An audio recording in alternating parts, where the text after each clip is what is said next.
Teman-teman sekalian, hiduplah menjadi orang yang mengurus diri sendiri. Jangan urus orang lain. Dosa itu ada dua. Ada dosa berhubungan dengan Allah subhanahu wa ta'ala.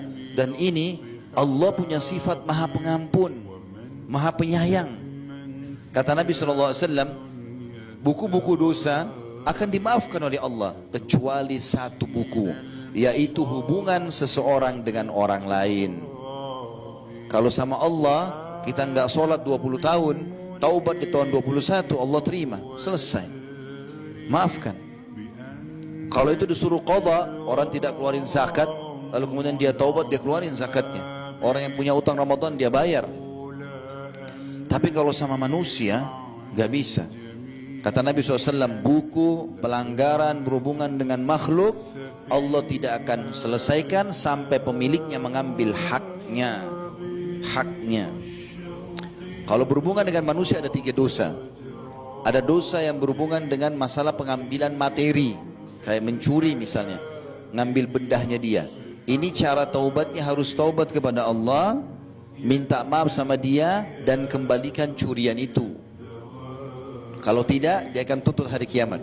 Yang kedua, perusakan citra, ghibah, fitnah, mencaci. Ini harus minta maaf. Lalu kemudian memperbaiki nama dia.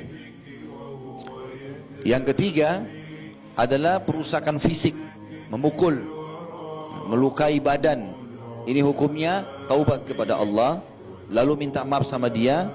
Kalau dia maafkan tidak masalah, tapi kalau tidak, ada kisos.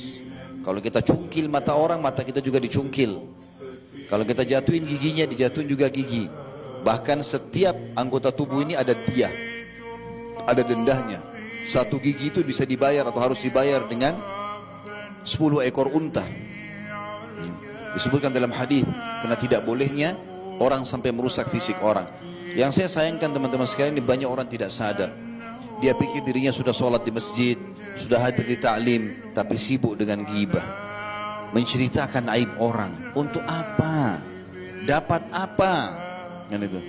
Kenapa kita harus sibuk dengan keadaan orang? Kalau sesuatu itu kita lihat depan mata dan salah, dinasihati. Kalau benar, didukung.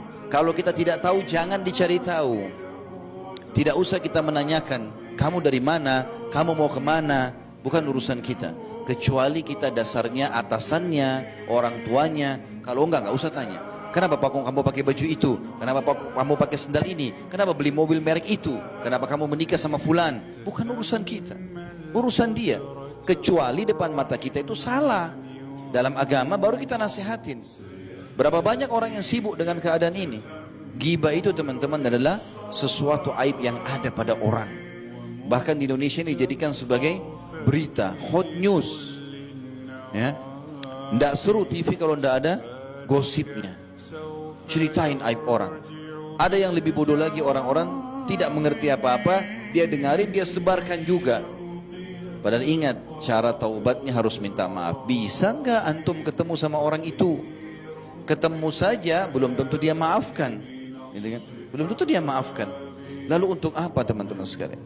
Makanya Nabi SAW ingatkan dalam hadis Bukhari Muslim, man kana yu'minu billahi wal yaumil akhir falyakul khairan aw liyasmut.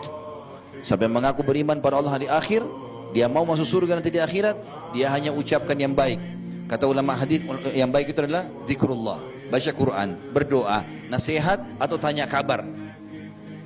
Yang lain nanya-nanyain macam-macam tidak ada manfaatnya, tidak ada yang ditanya. Makanya Nabi SAW mengatakan juga dalam hadis lain, min husni islamil mar'i tarkuhu ma la ya'ni. Termasuk kesempurnaan Islam seseorang muslim adalah meninggalkan apa yang tidak bermanfaat bagi dia, baik pertanyaan ataupun sikap atau perilaku.